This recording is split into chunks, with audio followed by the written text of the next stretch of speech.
And now we will hear another powerful voice from Marie. So please go ahead.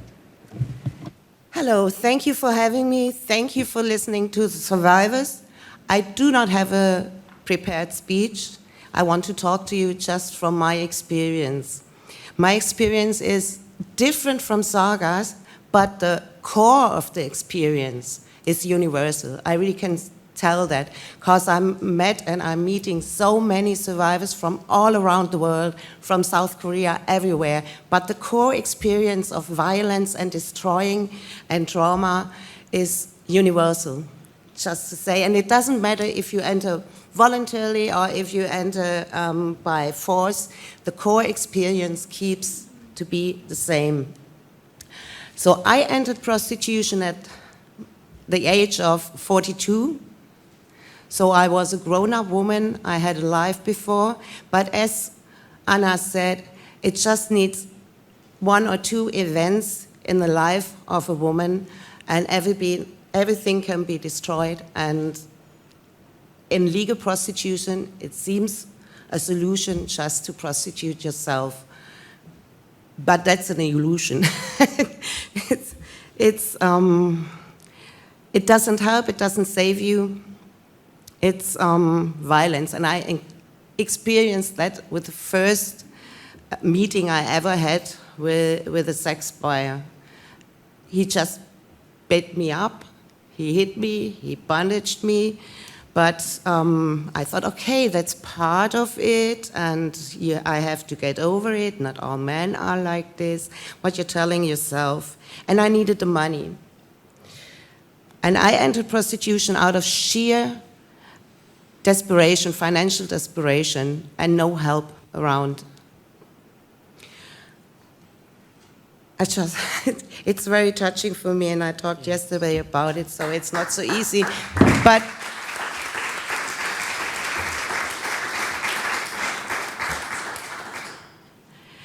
and when I entered prostitution, and after this experience, I read something on the internet. Yeah, I'm a sex worker now. That seemed to help me because I told myself I'm a proud sex worker to convince myself that it's a job like any other.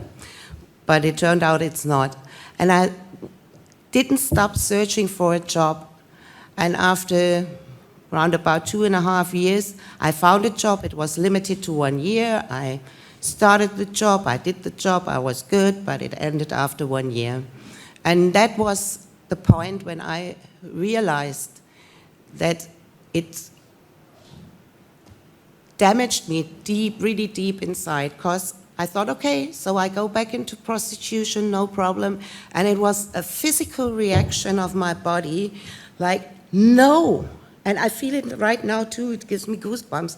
No, I cannot do that anymore. And that was crazy because I felt in a deep depression, really, really deep depression. And then I reached out for help in a land where prostitution is legalized. And as you said, authorities should take care. That's a myth, because it's a job like any other, so nobody takes care for you. Who takes care for a barber or for a bartender to make his job or get over the job he did? So they told me we never needed it, and it was that time we had over 12 years of the legalization. We never needed it in this area, but I saw in this area the women, and you cannot call them women, young girls standing in a corner of a brothel with all this sexy clothing on, and they're standing there like little chickens, freezing. They hardly speak German, and that's so heartbreaking. And they told me we never had women who wanted to exit, and we never had women who needed help. And that was the point where my desperation and my depression turned into outrage, and okay, we have to do something.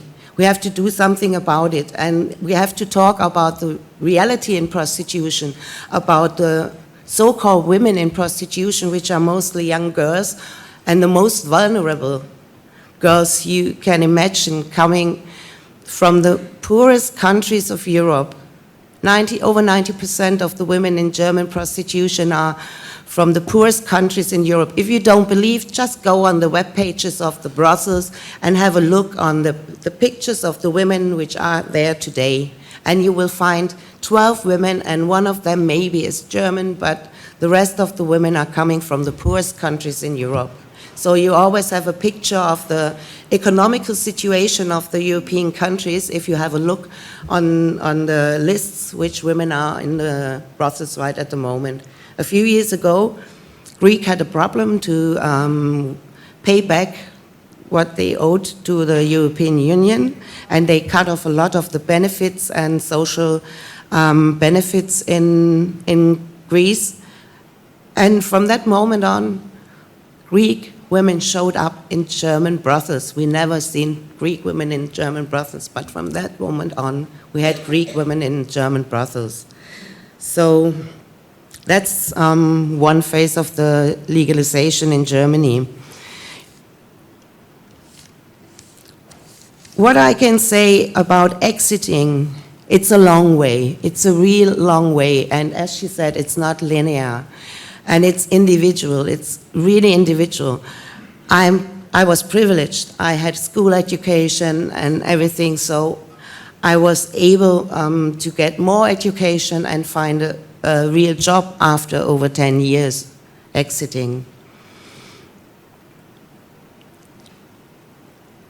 The turning point in getting a job was when I started to take away the stigma inside myself.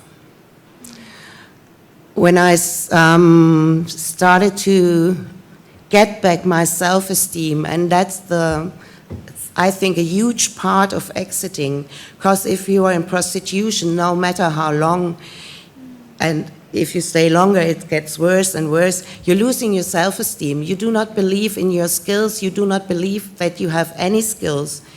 You're just a whore. And that sinks in, and it's very hard to get that out of yourself and get back to the self-esteem to say, yes, I do have skills.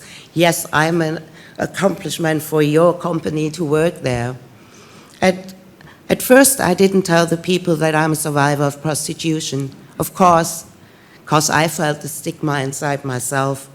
But one day, I always have to tell them that I'm an activist for human rights. And they ask me, why are you an activist? And what for exactly? And it was just a minute, I thought, okay, take it or leave it. I will tell them. And I told them. I didn't get the job, but it felt so good to sit there and knowing, okay, I do have skills, and I tell them. If they do not want me, it's not my fault.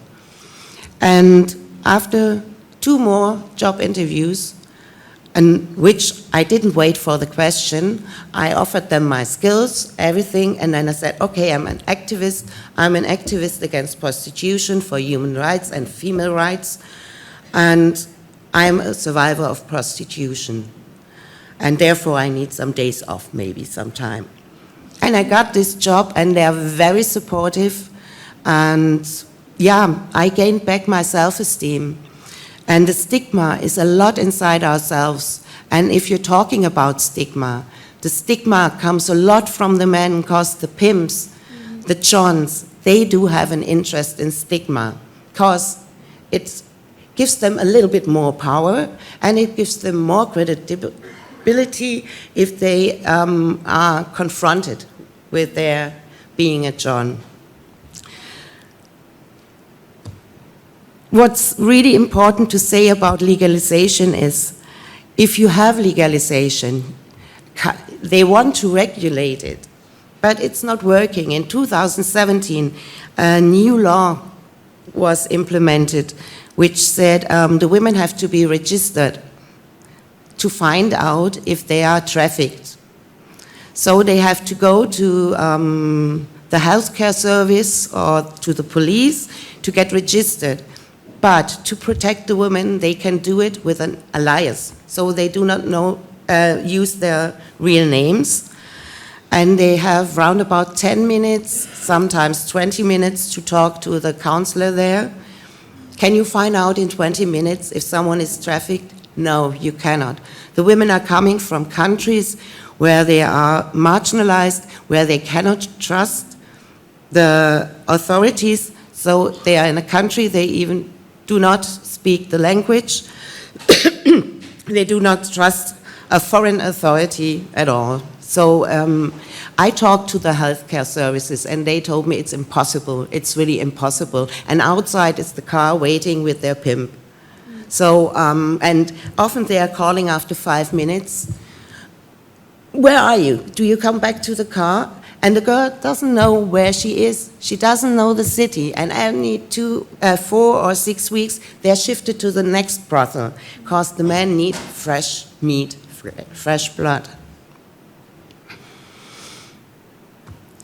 There's a lot more to say. It's such a complex topic, but legalization is not the solution because trafficking is just dissolving into the legal prostitution, and you cannot separate it.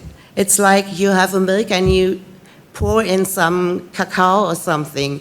You know, you cannot separate it and find out what's the cacao and what's the milk. It's just the brown soup. So that's the situation for police in Germany too, because it's really hard to identify the trafficked women. Because sure, they will say, no, I do it voluntarily, I do it by my free will, but they have to say, and they have to tell themselves too, because you cannot stand if you don't tell yourself that it's okay.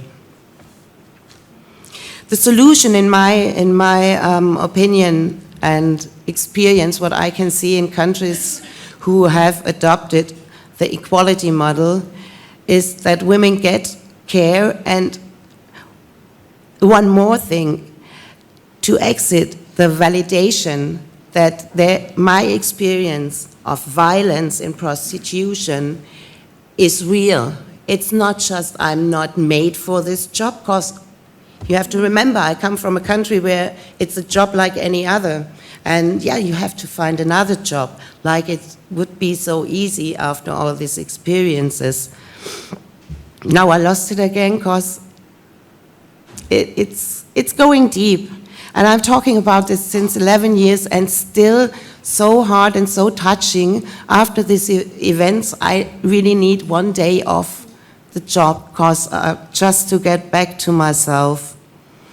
Finally, we really need to support women and to get equality into our society, because it's hurting all of us.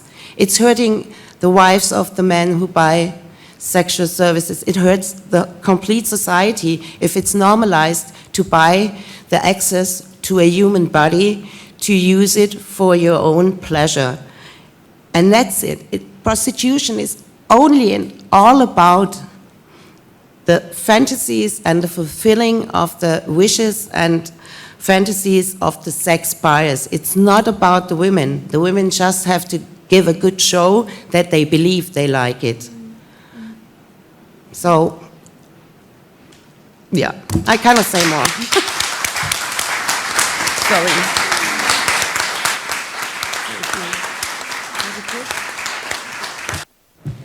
Thank you. Thank you very much, Marie. And again, I think we are greatly honored that you are here with us and that you have chosen to share with us. And we greatly appreciate the effort that it takes. Since I come from the field of violence against women, I see it. I see the pattern. I see the. Yeah. I see it. It's a universal experience at the end. That's really true. If you talk to survivors all around the world, you will hear the same damage, the same hard way out of prostitution.